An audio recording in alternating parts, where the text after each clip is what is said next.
Pancasila telah dikenal sejak zaman Sriwijaya dan Majapahit. Nilai luhurnya telah diterapkan dalam kehidupan. Pancasila sendiri berasal dari bahasa Sanskerta, yaitu panca berarti 5 dan sila berarti dasar atau asas. Pancasila berarti 5 asas.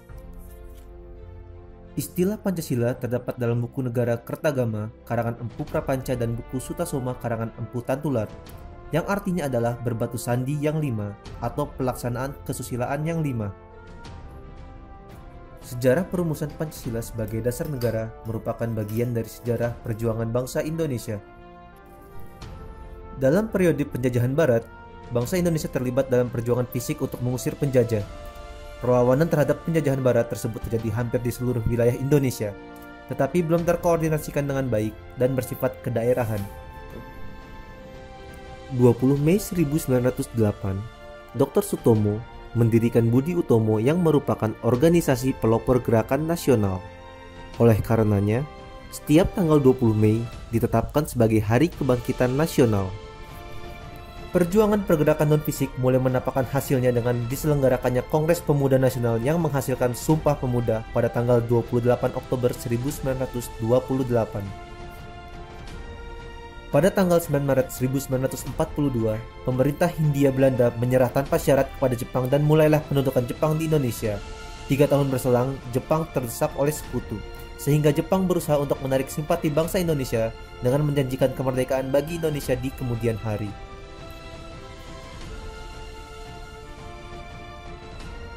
Tanggal 29 April 1945, Jepang membentuk BPUPKI atau Dokuritsu Junbi Chosakai yang diketuai Dr. KRT Rajiman Weddiodiningrat dan beranggotakan 76 orang, termasuk 7 orang Jepang sebagai anggota istimewa. BPUPKI melakukan sidang pertama selama 3 hari dari tanggal 29 Mei 1945 hingga 1 Juni 1945. Pada sidang itu, Mr. Muhammad Yamin, Profesor R. Supomo, dan Insinyur Soekarno secara berurutan mengemukakan pandangannya tentang 5 asas dasar negara Indonesia. Tanggal 1 Juni 1945, Insinyur Soekarno mengusulkan dasar tersebut diberi nama Pancasila. Usulan tersebut diterima dalam sidang BPUPKI pada tanggal 1 Juni 1945. Tahukah kamu? Berdasar Kepres nomor 24 tahun 2016 tentang Hari Lahir Pancasila, menyatakan bahwa tanggal 1 Juni 1945 ditetapkan sebagai Hari Lahir Pancasila. Insinyur Soekarno juga mengusulkan konsep Trisila dan Ekasila yang merupakan intisari dari Pancasila. Trisila terdiri dari sosio-nasionalisme, sosio-demokrasi, dan ketuhanan, sedangkan Ekasila berupa gotong royong. Tindak lanjut dari sidang BPUPKI adalah dibentuk tim 9 yang menghasilkan Piagam Jakarta pada 22 Juni 1945. Sedangkan sidang kedua BPUPKI 11 Juli 1945 menghasilkan rancangan teks proklamasi, rancangan pembukaan Undang-Undang Dasar dan rancangan batang tubuh Undang-Undang Dasar. Rancangan Dasar Negara terdapat dalam alinea 4 Piagam Jakarta 22 Juni 1945. Namun terdapat perbedaan dengan naskah Pancasila. Sila pertama pada Piagam Jakarta berbunyi, ketuhanan dengan kewajiban menjalankan syariat Islam bagi pemeluk-pemeluknya. Tanggal 7 Agustus 1945, BPUPKI dibubarkan dan dibentuk Panitia Persiapan Kemerdekaan Indonesia atau PPKI yang beranggotakan 27 orang dan diketuai oleh Insinyur Soekarno. PPKI atau Dokuritsu Junbi Inkai bertugas menyelenggarakan kemerdekaan Indonesia. PPKI menyelenggarakan sidang pertama pada 18 Agustus 1945, sehari setelah proklamasi kemerdekaan. Dengan mengedepankan persatuan dan kesatuan, sebelum sidang dimulai, Dr. Andes Muhammad Hatta mengusulkan perubahan sila pertama dengan menghapus 7 kata menjadi ketuhanan yang Maha Esa. Naskah Pancasila menjadi sebagaimana yang sekarang. Dalam sidang PPKI pada tanggal 18 Agustus 1945 ditetapkan 1. Mengesahkan Undang-Undang Dasar 1945 yang di dalamnya terdapat dasar negara Pancasila. Kedua, memilih Presiden dan Wakil Presiden pertama NKRI yaitu Insinyur Soekarno dan Dr. Andes Muhammad Hatta. Ibarat suatu bangunan, Negara Kesatuan Republik Indonesia didirikan di atas suatu pondasi atau dasar yang terdiri dari 5 asas yang dinamakan Pancasila. Sebagai paham filosofis, Pancasila memiliki 2 pengertian, yaitu Pancasila sebagai pandangan hidup dan Pancasila sebagai dasar negara.